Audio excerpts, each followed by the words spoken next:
ya yale ambayo tutakuwa tumekwisha kukutana nayo katika ule msingi tuliotengeneza. Bwana Yesu. Amen.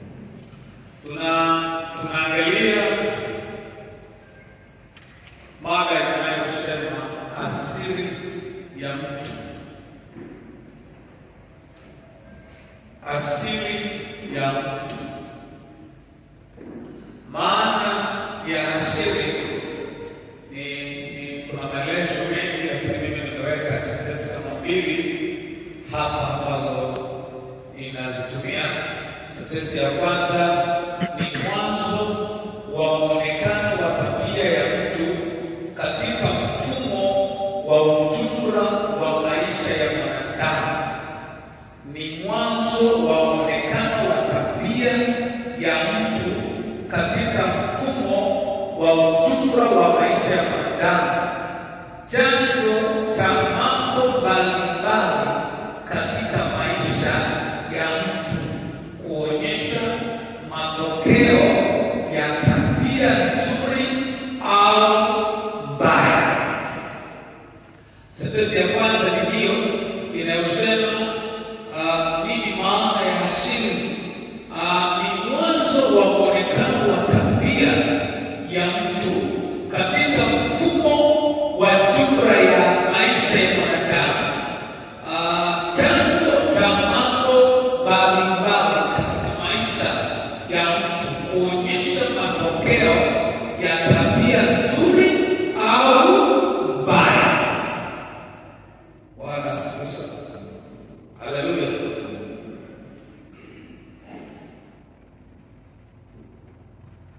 Na sentensi ya pili ni kwamba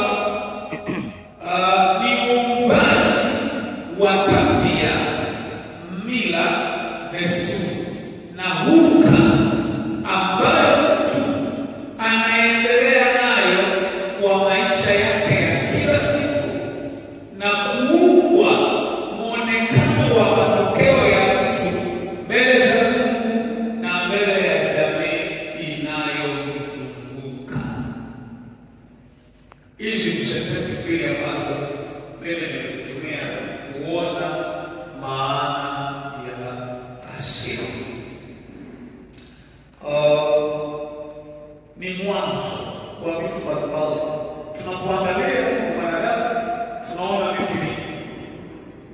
Mwanzo, wakati Adamu anaumbwa, aliumbwa katika mazingira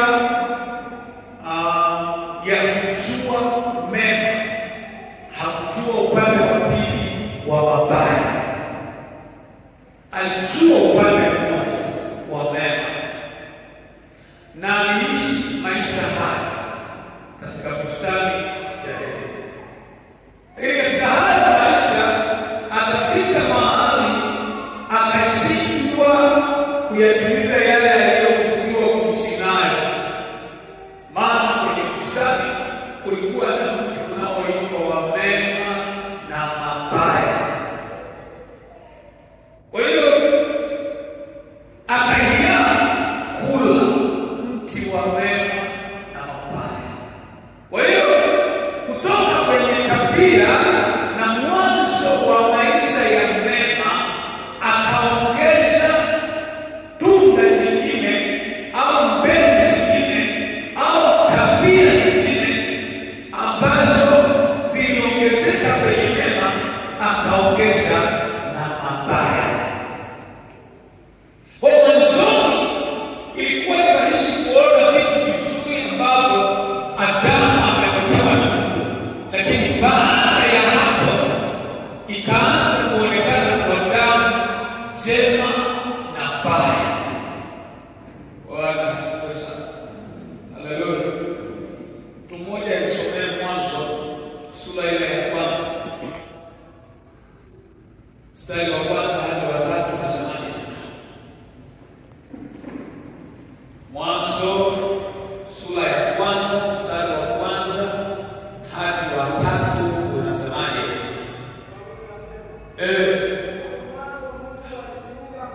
Hapo mwanzo Mungu aliziumba mbingu na nchi.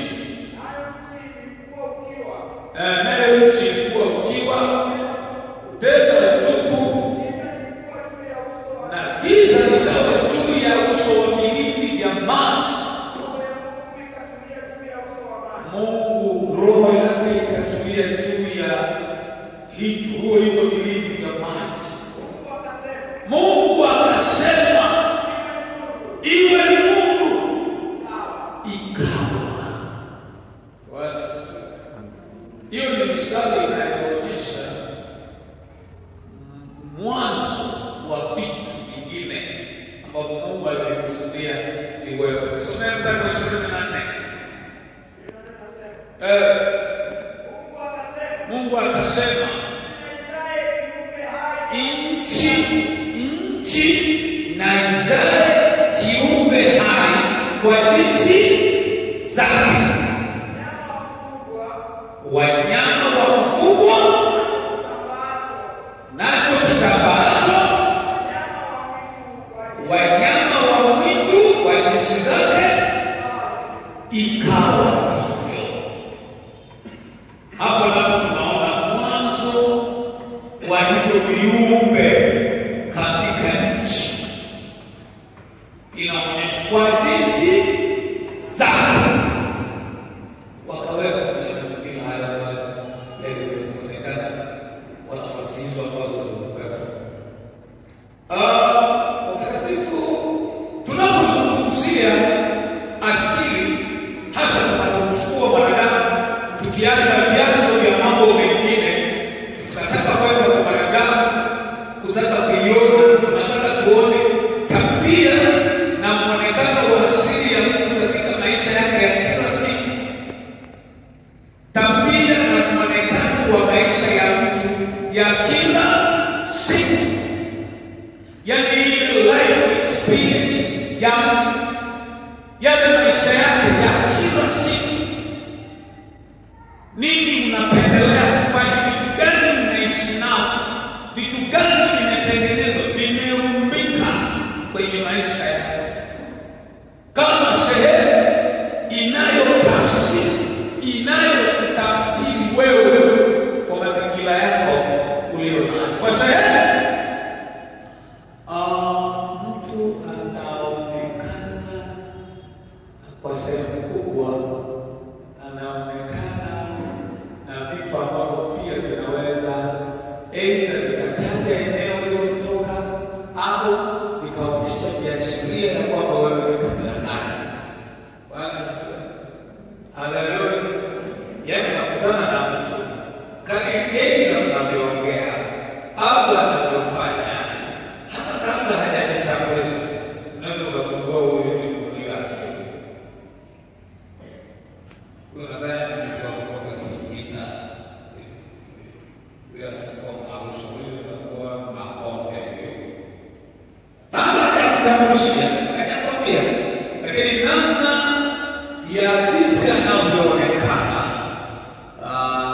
pengine mafuzi na lugha anayoongea au baadhi ya vitendo anavyofanya,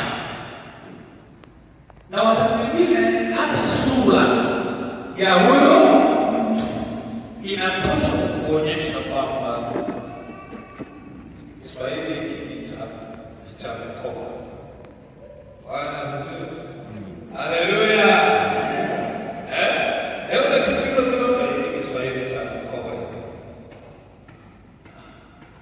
Mara nyingi najaribu kuona makabila ambayo yanaongoza kwa lugha nzuri. Makabila yanayoongoza kwa lugha nzuri hasa hapa Tanzania ni Wasukuma, Wahaya, Wachaga na Waha. Hata Waekitiani, namteua kidogo lakini kwa mbali, hata Waekitiani mimi sijawahi kuona mtu anayekitikizika. Sijawahi. Utakuta anaongea kama ni Kiswahili cha Kisukuma au cha Kihaya au cha Kichaga.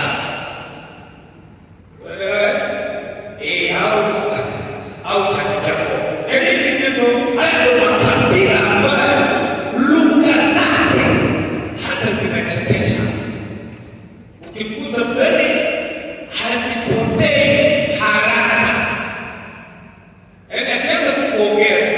hivi ninavyoongea kwa Kiswahili yangu yaani tafikiri ninasoma maandishi yenye herufi kubwa wapi. Wakati mwingine hata nasema labda amekasirika. Lakini kuna kabwana alianza huyo jamaa akaanza kutanganya akaanza kujiita Masanja. Akawini mpaka akapata hela. Sasa hivi kuna jamaa anajiita Kosha. Unafikiri wa kunyama. Kwa hiyo anaitwa Kosha. Wanaoishi na simu TikTok wapi ndani ya mji Kosha.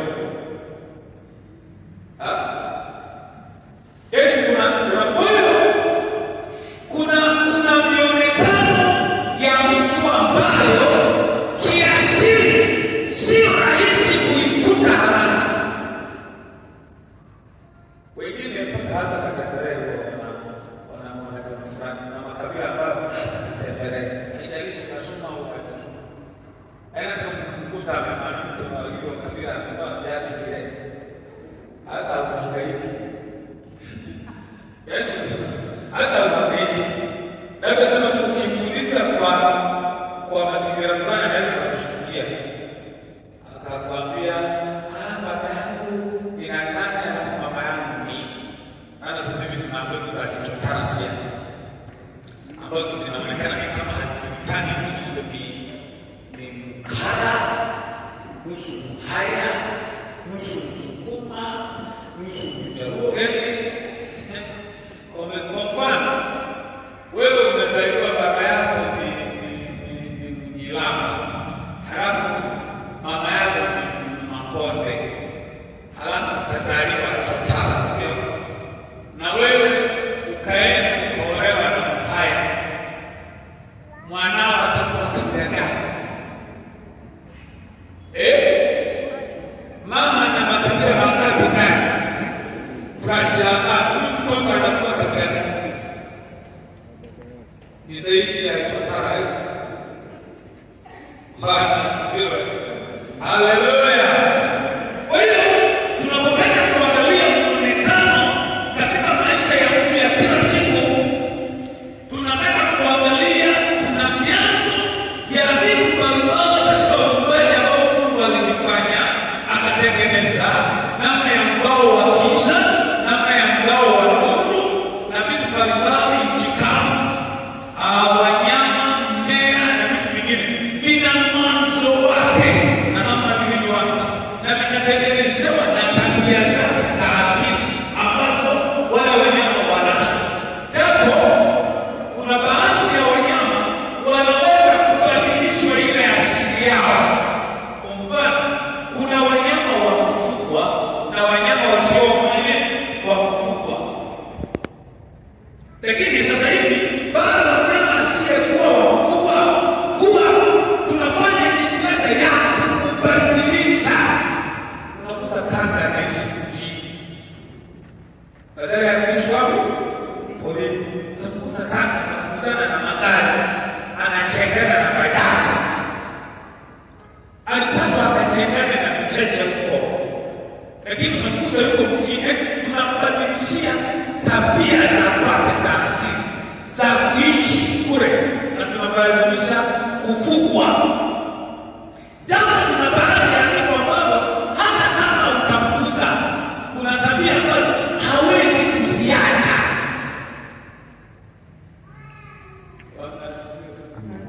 Haleluya. Amen. Hawezi kuziacha kwa mazingira na hawezi kumzoea kiasi hicho. Tatu, amezoea na maisha yake kula na namna anavyoishi, lakini tunamchukua, tunamleta ndani, tunamzoeza kwa namna fulani kuishi na watu na nini na hata unamchezea na asipate nini shida kwa mazingira, na tunambadilisha zile tabia zake alizotengenezwa kuwa nazo.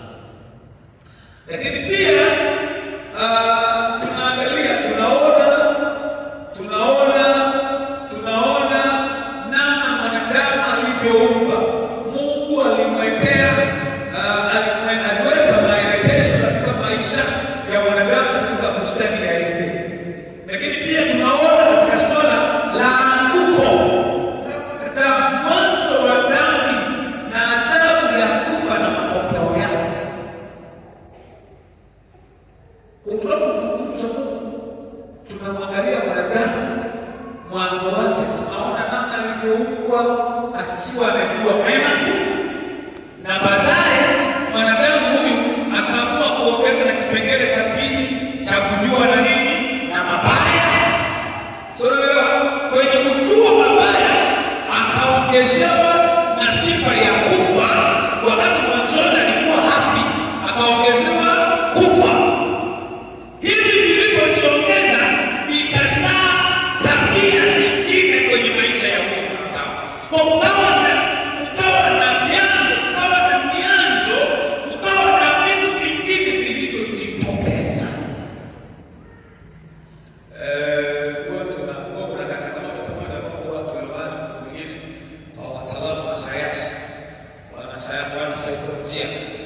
wanaeleza, kuna vitu ambavyo huwa wanavieleza kwa kusema ya kwamba ndivyo mwanadamu alivyoumbwa. Lakini ukiangalia kimsingi vitu wanavyosema kwamba ndivyo mwanadamu alivyoumbwa, hapana. Sisi watakatifu tuliumbwa tofauti, hatukuumbwa hivyo. Bora useme kwamba ndio matokeo ya baada ya mwanadamu kufanya nini? Kuanguka. Unaelewa? Kwa sababu unaposema tabia ambazo zimezaliwa kwenye baada ya anguko, haziwasilishi, yaani haziingiliani sana na uumbaji. Kwenye uumbaji kuna namna Mungu anatengeneza, na ndio maana alipokuja Yesu, yeye formula yake ni kuturudisha, sio kwenye anguko, kuturudisha kwenye yale maisha ya bila dhambi. Tunaelewa? Yale tunaishi mazuri na dhambi, Yesu anakuja, yeye formula yake, mfumo wake unatulazimika kuishi kwenye mfumo wa bila dhambi. Haleluya. Haleluya. Ukifika hapo sasa inakuwa na ugumu kidogo. Unakuwa na ugumu kidogo kwa sababu tumeshachanganya mema na mabaya. Sasa alipokuja yeye anataka kuturudisha kwenye mema. Sasa kuyaacha mabaya tumeshazoea. Kuna wale waliokulia kwenye familia ya kumegewa ugali. Unaweza kuona. Hello. Unaweza kuona. Hebu niambie, kwenye familia yenu mlikuwa mnamegewa ugali. Sio? Unawekewa ugali, unaweka mkono huu. Vitu vilipoenda kwenye familia ya bila kumegewa ugali, ulijisikiaje? Ulijimegea, sio? Ulipomega ulibaki huo ugali kwenye mkono mmoja. Amesha. Huo ugali ulibaki kwenye mkono mmoja? Hapana. Uliumega halafu ukauposti ulikotoka uweke, halafu ukaanza kuwa unatunguzwa kufanya nini? Bwana asifiwe. Haleluya. Siku moja nilipata mtu mmoja ambaye amezaliwa kwenye familia ya kula ugali na mchuzi bila mboga. Sasa sisi mjini tulishazoea tunatengeneza dagaa wa kuroast ambao mlo wake ni watoge, linachukua mchuzi na baadhi ya dagaa. Sasa yeye alipokulia amekulia kwenye mchuzi na ugali, dagaa macha. Utakutana naye mwishoni baada ya ugali kuisha, ndo namalizia huyu anayeitwa dagaa. Sasa alipata shida sana kula dagaa walioruhusiwa hawana mchuzi, maana akilazimisha kuchovya analazimisha tonge nje na dagaa, jambo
Bwana Yesu asifiwe. Haleluya. Na ndio maana ukimleta mtu kwa kueleza kwamba huyu ni mtu asiyetenda dhambi, tunasemaje? Tunasema hapana,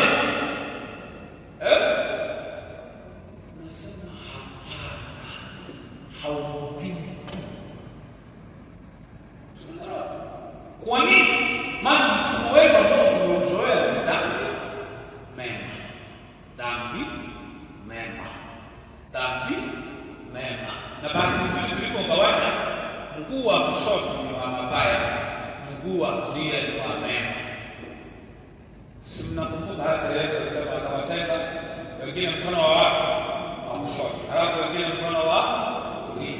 Halafu walioko kwenye mkono wa kulia wataambiwa ingieni rahani mwangu. Halafu walioko mkono wa kushoto wataambiwa ondokeni kwangu ninyi mlio dhambi. Kwa hiyo mtu anapotembea dhambi mema, dhambi mema. Sasa ukimkuta mtu mwingine hawezi kutanguliza dhambi, ila analazimisha kutanguliza mema. Sika unaelewa? Hebu jaribu kutanguliza mema halafu unaona watu wanatembea. Ulishawahi kuona mtu anayetaka kutanguliza mguu wa kulia? Ulishawahi kuona? Lazima mguu mmoja unaonekana kama mfupi. Lakini ili uende vizuri, maana yake unalazimika dhambi, dhambi, dhambi. Wale Kristo mimi anawaambia, jaribu kwenda nyumbani utembee kwa kutanguliza mguu wa nini? Wa kulia, uniambie kama utafika mapema.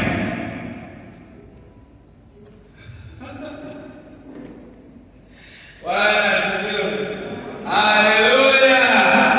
Sisi kama tunaeleweka kwa mazingira yanayoonekana. Kwa hiyo mwanadamu ameumbwa atengenezwa, kuna yale maisha kwenye mstari, kuna maisha ya baada ya mto. Na hapa tunaangalia kipengele cha kingine ambacho tunazungumzia hiyo asili. Tunaangalia asili ya mtu inaakisi mianzo ya maisha ya mwanadamu yalivyo. Yaani ile asili, tunataka kuzungumza mfano wa sukuma ambao tunamtindo wa kuuliza kwamba wewe ni wa wapi? Ukishasema tu nasa, tunazijua tabia za watu wa nasa. Tunaelewana ukisema tu mimi si watu wapi Mbarika, tunaelewa maeneo ya Mbarika na tabia zake jinsi zilivyo. Tunaelewa kwa vizuri. Tunaona kama na namna alivyo. Ukizungumza tu mimi ni Muhaya, tayari tunapojua alivyo. Ukisema mimi mnyambo, tunaiona karaka hivi. Tunaelewa? Kwa nini? Tunajua asili, kitu ya asili ya hao watu jinsi ilivyo. Tunajua kwamba asili ya mtu ikoje. Kwa hiyo asili, kwa hiyo tunajua asili inaasi mianzo, yaani inaasi huyu ni mtu wa kutokea wapi, asili yake ni nini. Na hapa watakatifu tunapozungumza mahali hapa, tunaenda zaidi kumwangalia mwanadamu mwingine mpaka namna alivyopatikana, namna alivyozaliwa, si tu kabila, namna alivyopatikana, namna alivyozaliwa. Tunaelewa? Mtoto akizaliwa halafu ubongo wake ukatikiswa, ukuaji wake huwa unabadilika. Si ndio? Ukuaji wake unabadilika. Na baadhi ya utendaji kazi wake unafanya nini? Unabadilika. Kwa nini? Kwenye asili yake wakati anatengeneza kutokea, kuna vitu vilivyotokea pale. Na ndivyo vitakavyoaksi maisha yake. Na hapa kwenye zeti tunataka nikupe wewe kasome ili ujipime wewe maeneo uliyozaliwa kwenye mazingira gani. Ukiachana na wazazi wako kwanza, namna ambavyo wewe ulizaliwa. Kwa sababu ukiangalia kwenye Ezekiel, Biblia inaeleza katika mazingira ya kuzaliwa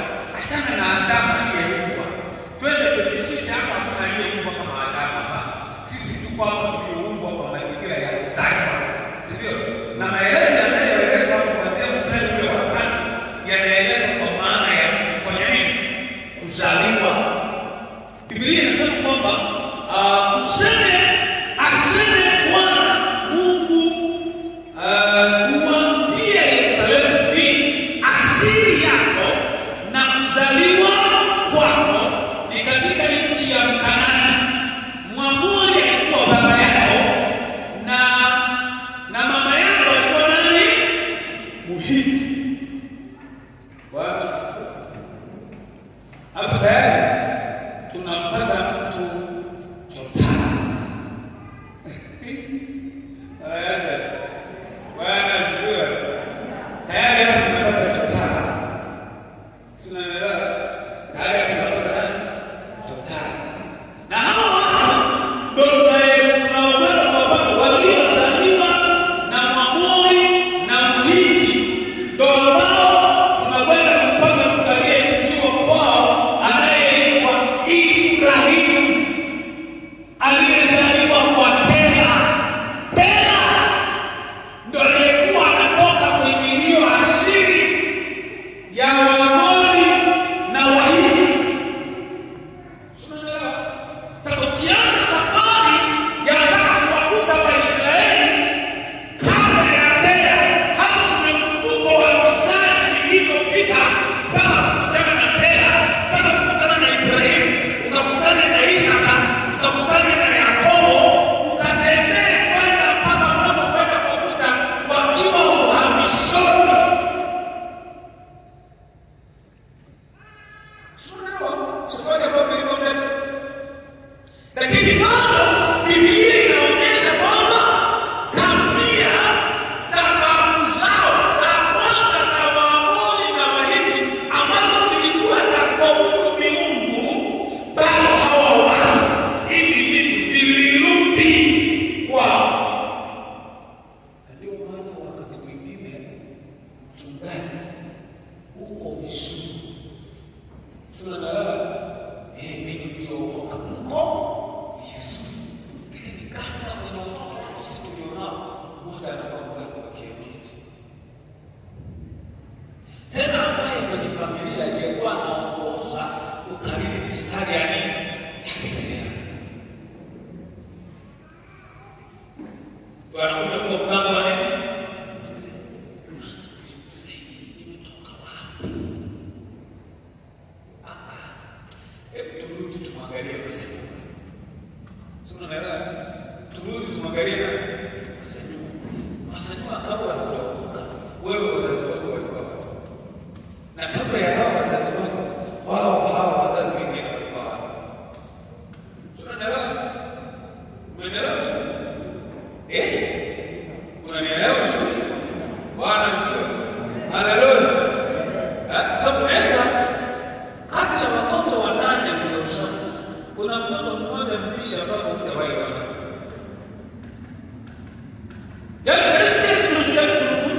Yaani ni mbishi hujawahi kuona. Na hawezi kuangalia huyu ni wapi.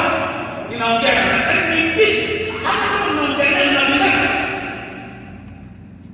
Unamtaka wala unataka chini lakini hayuko karibu na shida. Anataka wewe uelewe, wewe unataka kuelewa. Unajaribu kumlinganisha, unajaribu kuangalia huyu. Watu naangalia wakati mwingine mpaka na mzao unaangalia mkeo kwa baraka. Wewe unadhani wewe umefanana na mzazi na mama yako. Sisi kwetu hawako wazi. Watu nakata mfano huo. Hawako wazi. Hapana. Umeshajaribu kurudi nyuma, na kitu kinachotuumiza sasa hivi, wewe kidogo hapa, hatuna hatua hata mbili za kurudi wapi? Nyuma. Tunaelewa? Kuna maji mengine. Yes.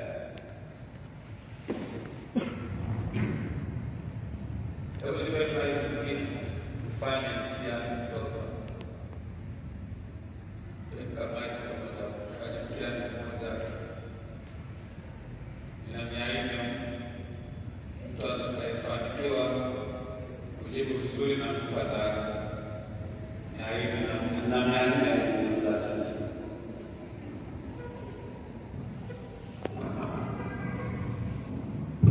Na tusianze baraza kwanza kwa wakati karibu za mwisho. Shaima kwanza pale.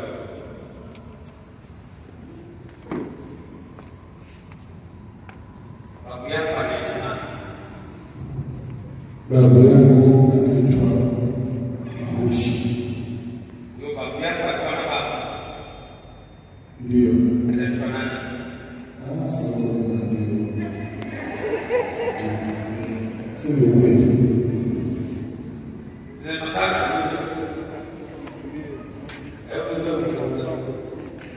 Unamwona hapo kwa mimi? Badilisha mic. Badilisha mic.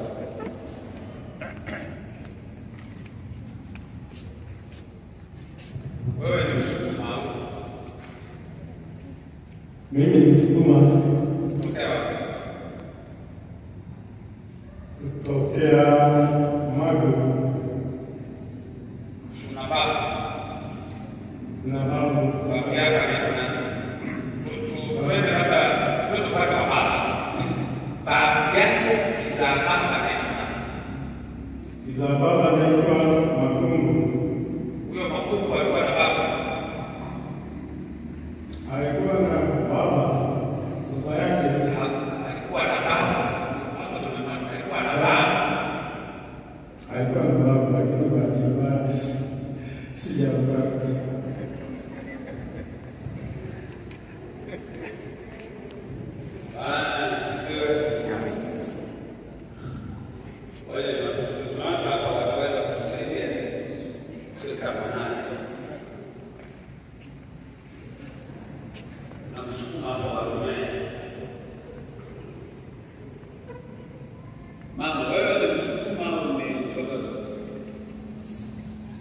Mimi ni Msukuma upande wa baba, ni Msukuma halisi.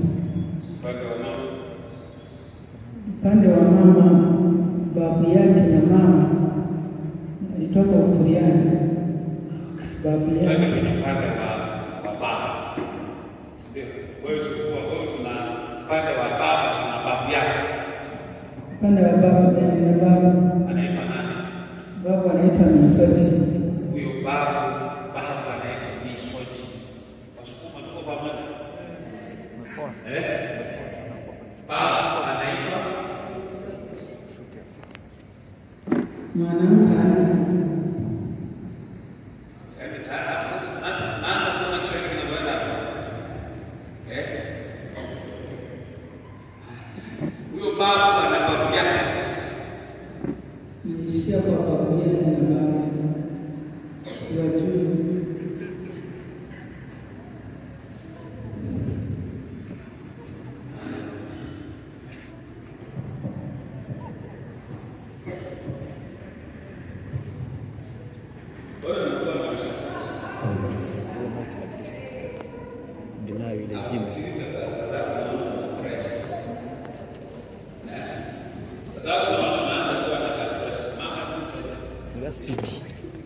Suna babu. Suna babu.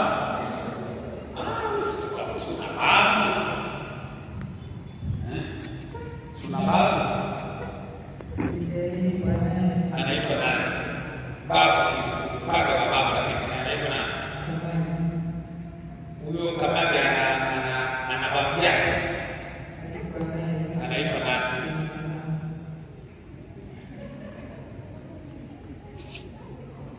Maelezo ya Biblia inazungumza kizazi cha kwanza, cha pili, cha tatu, cha nne. Unaelewa?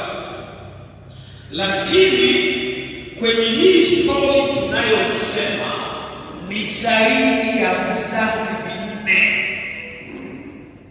Unaelewa? Ni zaidi ya vizazi vinne. Zaidi. Lakini Mungu bado analazimika kuwaambia hawa watu kwamba asili yenu. Maana yake kwamba mzee Mahoshi haishii kwa Mahoshi. Tunapoelewana. Tukitaka kuzungumza asili ya mzee Mahoshi hatuishii kwa Mahoshi. Ni lazima twende zaidi ya Mahoshi. Tunaelewa? Mzee Mahoshi ni kama kwa maji.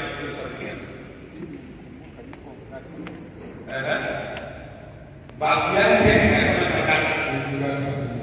Huyo Ngata naye kwa babu yake. Ndio sasa babu yake na babu yake na babu kwa sasa sijui, lakini nimekumbuka baada ya kutulia. Asili yao wanajua wanatokea wapi.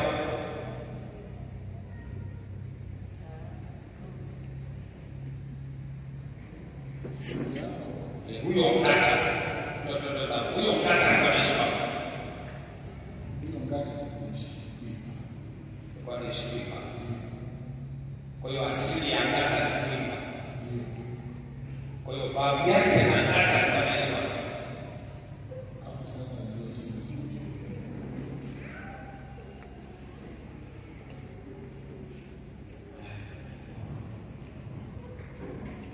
Nani anaweza kutueleza walau wakaenda vizazi viwili, tatu, vinne kule nyuma?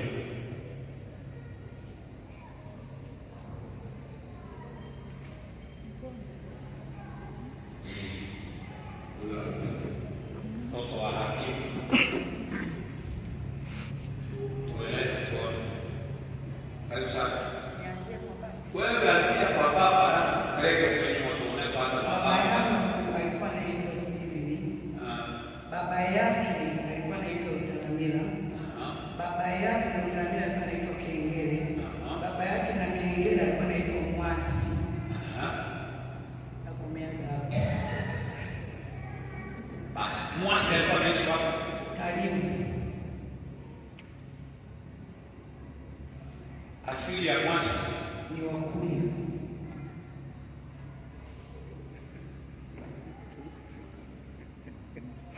Pita tulia sasa. Kengele tulipataje kutoka kwa Mwasi? Mtoto wake wa mwisho ambaye ni babu yake na baba yake. Mtoto wa mwisho. Kila mtoto wake ambaye ni babu yake na baba yangu mimi. Wewe sasa hivi hapo ulipo, wanao wanapokuuliza unawaambia wewe ni kitu gani? Mimi ni Msukuma mchanganyiko. Kwa sababu bibi yake na babu yangu ni Msukuma, alafu baba yangu wote ni Msukumani.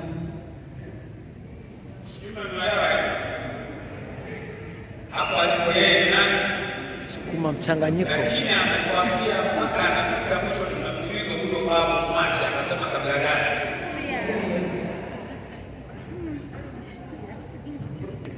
Bwana asifiwe. Haleluya. Sijui kama unanielewa. Ninataka kuzungumza kwa sababu ndicho kama unanielewa utaelewa haya maelezo ya Biblia. Kwa sababu tunazungumzia hapa sio kule kuumbwa kwa Adamu kwanza, lakini tunazungumzia kwenye ile fomula ya kuzaliwa na maelezo yanayoeleza kwenye hiyo kwa kila mstari wa tatu. Anazungumzia swala la kuzaliwa kwa Mungu, ana kumbukumbu ya tangu mwanzo, na hii ndiyo kazi waliokuwa wanapewa hata Waisraeli, kuwaeleza watu habari za asili yetu. Na ndio maana miaka inapita, bado mtu anasema anatubu mpaka dhambi ya mababa na mababu na manani kule nyuma mbali. Yaani mtu anasema kujieleza, anaeleza maisha ya watu ambayo hakuwahi kuishi nao. Kwa nini? Mzazi wake alimwambia, mzazi wake aliyepata wake aliambiwa na mzazi. Ndio nakwambieni wazazi, sio mnaenda mseme kwa watoto wenu wakaambie sio mnaenda wakaambie watoto wao na watoto wao wakiambia kizazi. Tunaelewa hicho? Kwa nini aliwaambia kufanya hivi? Ili kutunza asili, kujua wapi ulikotoka. Asili huwa haiwezi kukatwa na kuomba. Asili haiwezi kukatwa na kuokoka. Asili haiwezi kukatwa na kupanga njia.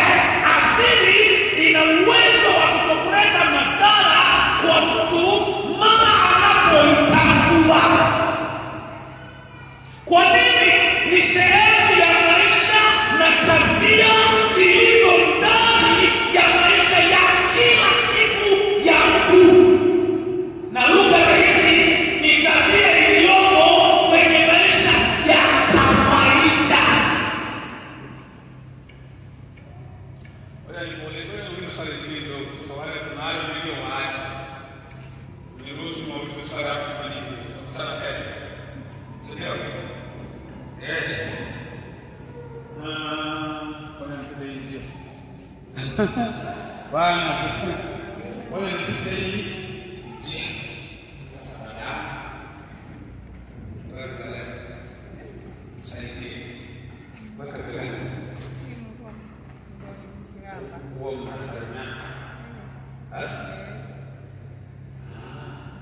Nini maana ya kusalimiana? Nani alianzisha kusalimiana kwa Kiingereza?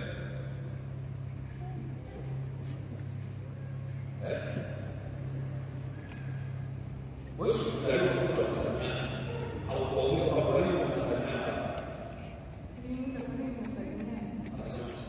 Tunasalimiana vijana hali na basi.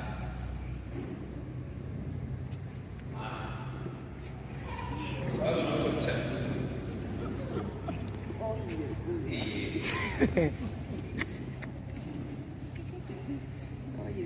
Kwa nini tunasalimiana? Kwa nini tunasalimiana?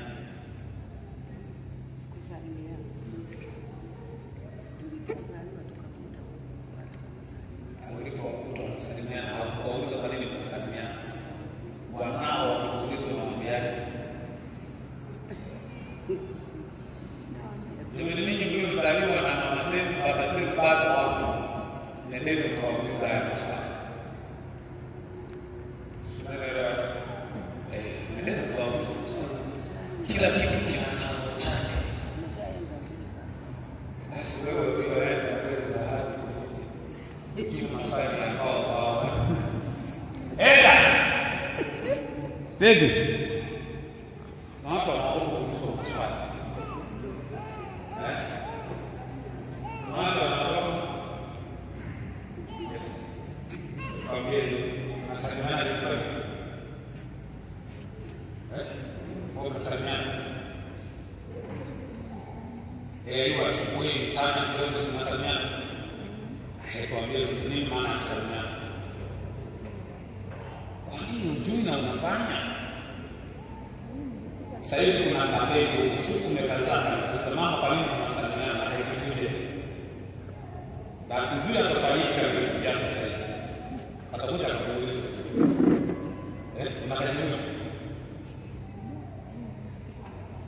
Au kazi sana.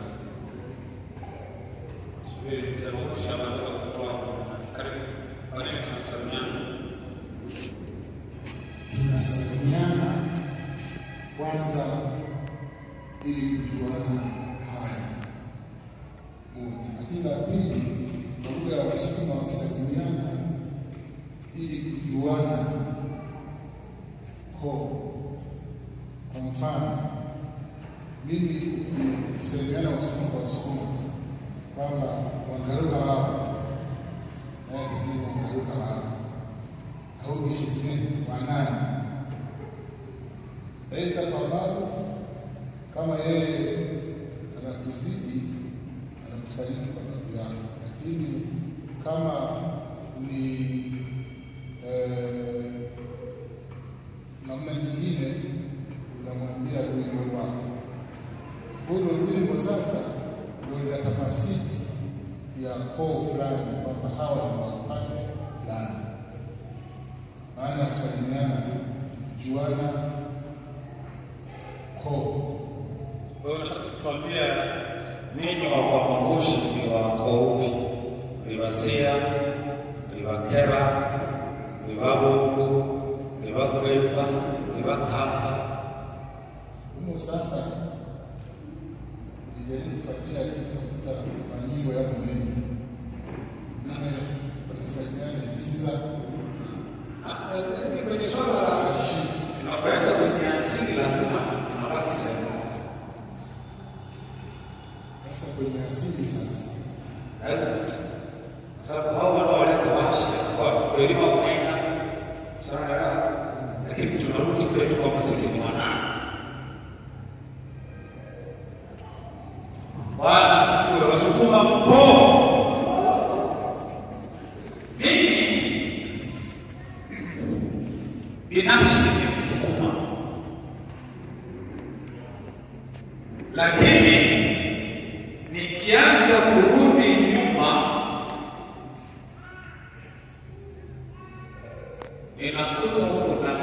isiwe nyuma, iko ila kwa asili ukoo wa kwetu upande wa baba na upande wa mama tulimasia.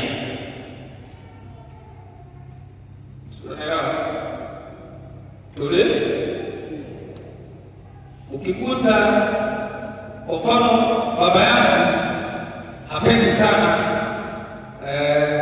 huru wimbo wa Masia, huwa anapenda sana kutumia wimbo mwisani. Huyo ni mwema wa Masia na aliingia ndo akakaleta. Kwa hiyo ukitukusanya sisi wote, unaweza ukawakuta wanaotumia ni wawili au watatu, lakini wengi tunabaki kwenye ile ambayo inaonyesha ile asili. Na Msukuma anaposema Hosea, maana yake sisi tuna asili, tunatoka kwenye jiko la bibi aliyekuwa anaitwa Sea.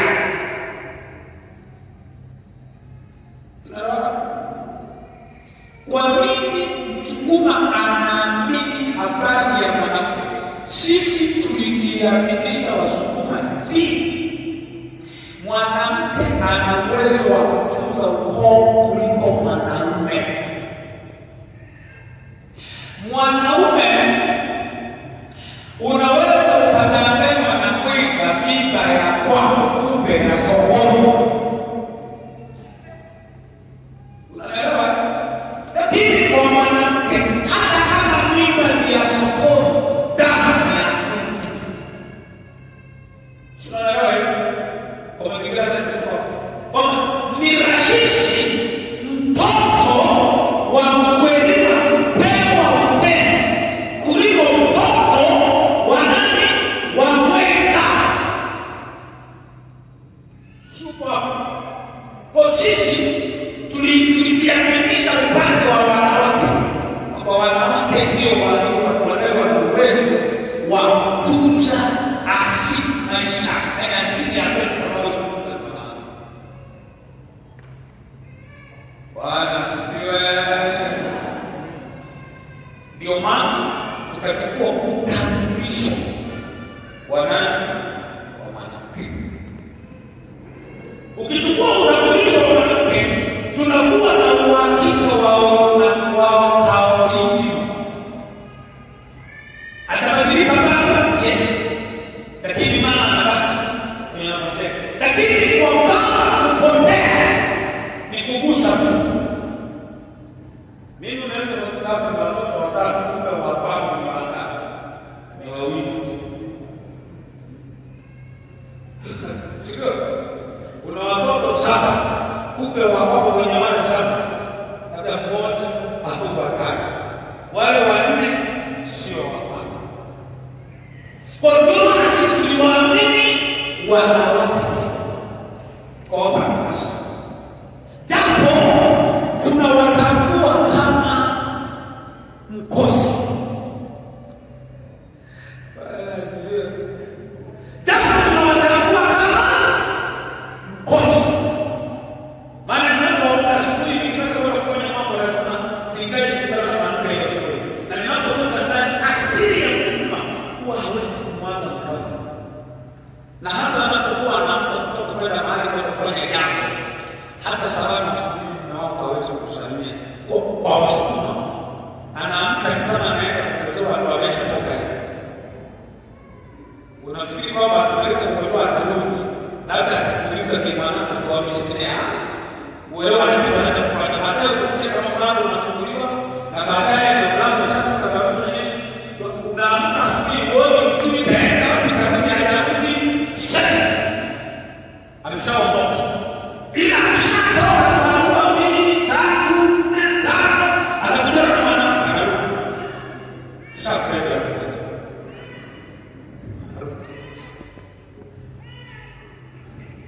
Kwa hiyo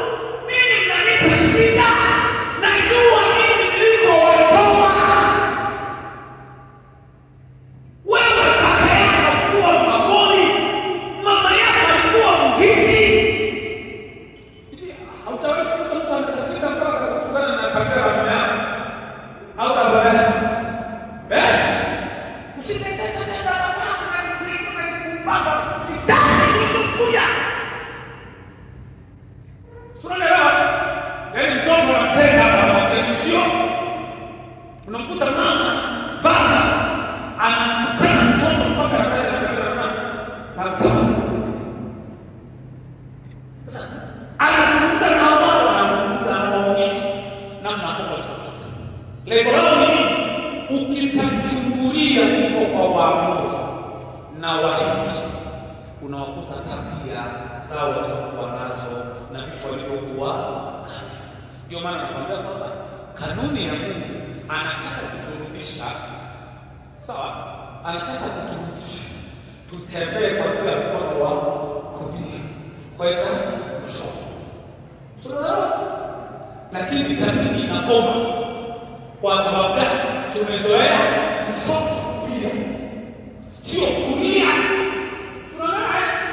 Tulishazoea kushoto, sio kulia kushoto. Kwa hiyo anahangaika ndio anataka kuliko hapa. Tunajaribu wakati mwingine kuuliza Mungu kwa Mungu, utuonee tu neema. Ni kama tunashindwa vile. Unaweza kutembelea kwa Mungu. Mbona unaona kama siwezi? Usikusuni ndaishie tu. Ulishawahi kuwapa watu adhabu ya kuruka kichura? Ukigeuka nyuma anakimbia. Alafu tena anaanza. Ukigeuka nyuma anakimbia. Hawezi kukuta sehemu nyingine kwa kuruka. Mbona unapokuwa kitu ambacho hawezi kufanya nini? Sasa ndio hayo maisha kwa Kristo anataka kutembea kwa kutanguliza mguu wa kulia, lakini mguu wa kushoto huyu ni mtu. Kwa maana kwamba tuishi maisha ya bila dhambi. Tuiache dhambi kwa sababu dhambi inatukuta tukiwa tunaishi bila dhambi. Sawa? Na sisi tunasema tumekosoea. Hatuwezi kuwa tunatanguliza dhambi halafu ndio tunaleta mema. Sawa? Dhambi kwanza halafu ndio yake mema. Na mara nyingi nakubaliana na hii kwa sehemu fulani. Kwa nini? Mtu aliyepitia maisha ya dhambi akigeuka ana uwezo wa kufanya vizuri zaidi kuliko mtu aliyekuwa bila dhambi. Siku akirudi kwenye dhambi, kumtoa sio rahisi. Ni right mtu anayeanza na dhambi. Hebu ni sawa na hiyo mtemarusi. Utajiri wa ujanani hauwezi kulinganisha na utajiri wa uzeeni. Mwayasha? Ni bora uwe tajiri uzeeni, sio kuwa tajiri ujanani halafu uzeeni kufisika. Naomba nisikilize vizuri. Ni bora udrive gari ukiwa mzee, sio kudrive gari ukiwa kijana na uzeeni ukawa gari. Ukibahatika kupita kwenye maisha ya dhambi halafu ukakutana na wokovu, ni rahisi kuishi upande. Ni rahisi kutembelea mguu wako. Ni rahisi kutembelea mguu wako. Ni rahisi. Lakini ukikuta mtu ambaye hajawahi, ndipo huwa nawaambia wazazi, tunapenda kuwazuia watoto kila wanachotaka kufanya. Hatutaki kile kitu ni hapana. Siku atakapopata furaha nzuri ni ile siku atakapofanya dhambi. Hakuna watu wanaojali kama watenda dhambi. Unanielewa? Hakuna wanaojali kama watenda dhambi. Sisi tusiotenda dhambi hatulingani na wenye dhambi wanaojali. Wenye dhambi wanajaliana sana. Wanajaliana sana. Tena kwa system sio kwa ya kawaida. Kwa system sio ya kawaida. Ukitaka kujua shika ugoni leo, halafu mmeo akutembeze uchi. Halafu niambie baada ya hiyo zoezi la kutembeza uchi ukakae, uje niambie marafiki watakao kutembelea. Mpaka idadi ya watu ambao hutawahi kuwategemea wanachokutana na wewe watakuja kwako kukuambia pole. Wanaume hawa, wanaume hawa, na watafanya vitu vikubwa kwako. kuhakikisha kwamba kile kilichotokea unasahau.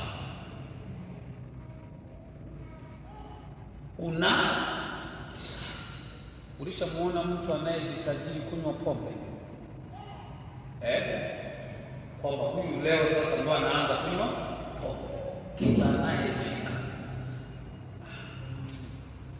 tusipoenda mesha jo. Ulishawahi kwenda kunywa soda mahali popote uliko wewe? Ungeagiza soda ngapi? Tutendo kwenye kuagiza, ungeagiza soda ngapi? Moja. Nani anawahi kunywa pombe? Usilewe sasa. Zamausha hapa. Hebu niambie, unapokwenda kunywa pombe huwa mnaakishaje? Yaani mimi ni kweli nishawahi kunywa pombe. Tena nilikuwa mnywaji kweli. Lakini Mungu akaniokoa. Ni hivi, unapoanza unakuta lile kundi ambalo ni zoefu lishazoea. Ukienda wewe ambaye ndiye unaanza, yaani kama wapo 10, kila mmoja atakurudia pombe wewe. Unasikia hiyo? Maana yake unawekewa, kama wapo 10, unawekewa bia 10. Wa soda ni soda hii. Sikama unaelewa? Ukimkuta mlevi mmoja anakunywa, lazima utakuta kuna bia 2 mpaka 3. Kwa maana ya kwamba hata akija Joseph kunywa, anafikia kwanza kunywa nilizoweka mezani, baadaye anamuita Mungu msikilize. Anamsikiliza, vinaongezwa vitatu. Lakini wasomi kufika nipe Pepsi, unaletewa hiyo, haziwezi kuja 6. Don't know about this. Hawa jamaa wanajaliana isivyo kawaida. Ndio nakwambia ukikutana na mtu aliyetoka kwenye dhambi anaokoka, nina uhakika huyu mtu anaweza asitende dhambi tena. Ogopa kukutana na mtu ambaye hakuwahi kutenda dhambi. Siku akiingia kwenye dhambi hautamrudisha, na wengi wao huwa dhambi inawaua.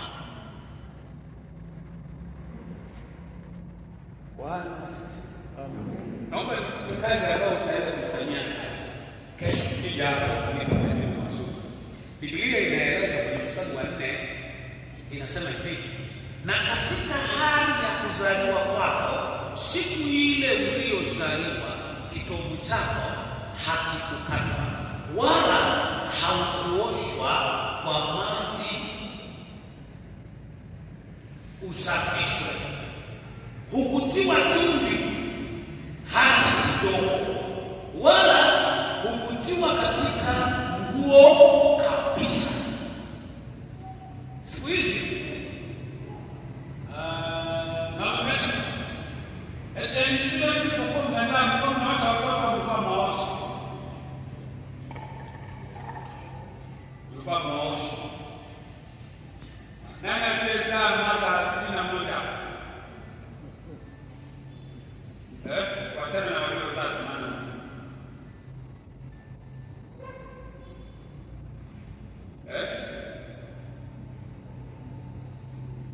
Nani aliyezaa mwaka 60? Kuna wakati leo mama nani ataenda? Mwana masaka.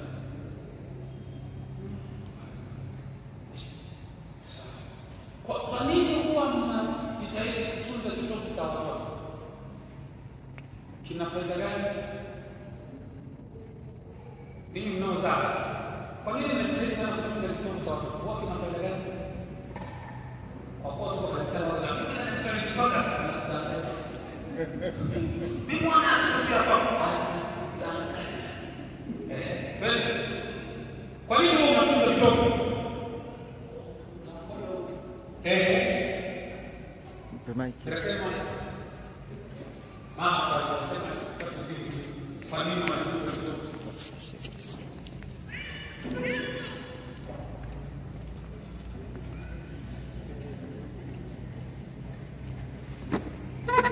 Yesu asifiwe. Kwa kawaida kitoto kinatunzwa kwa sababu ndio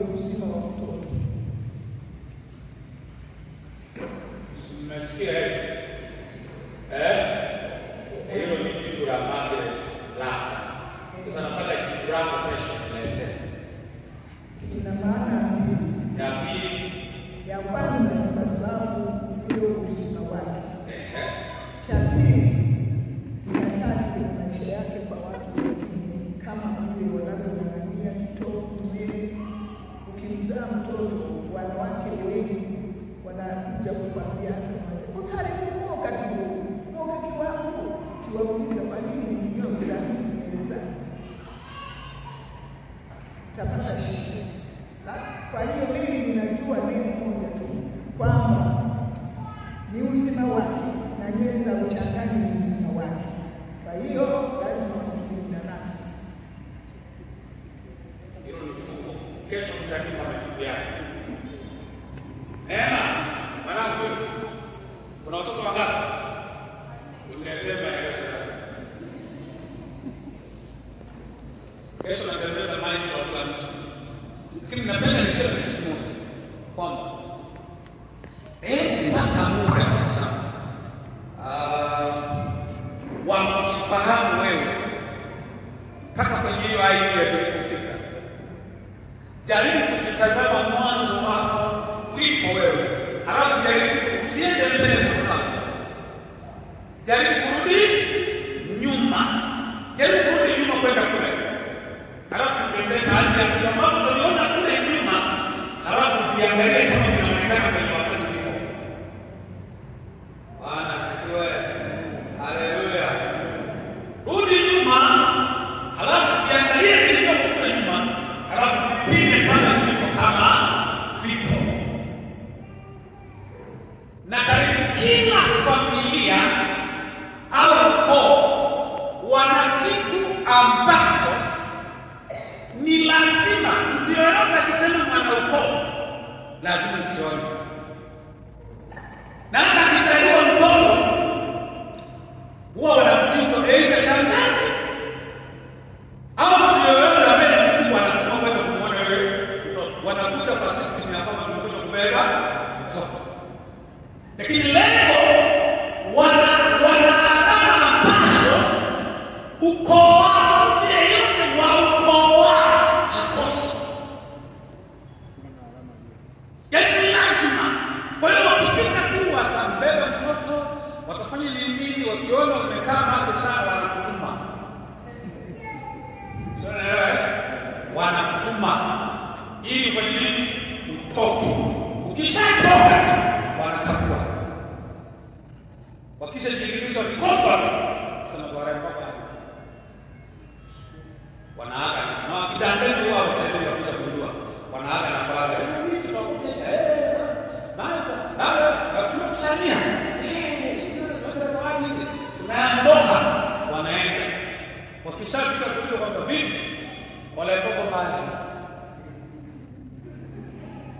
Wakisha sema neno hiyo, hata kama alikuwa amekuahidi atamtunza mtoto, anapotea. Alikuwa anapotea mpaka Habiba anakufa. Anapotea. Kwa nini? Amepewa taarifa za kwamba fanya nini? Umedanganywa. Hello. Kuna mahali umetoka na kuna vitu vilivyotoka navyo na ni vya muhimu.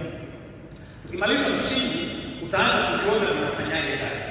Wewe sasa hivi utakuwa umefahamu kwanza. Mimi kwa ushuhuda mfupi nimalize kwamba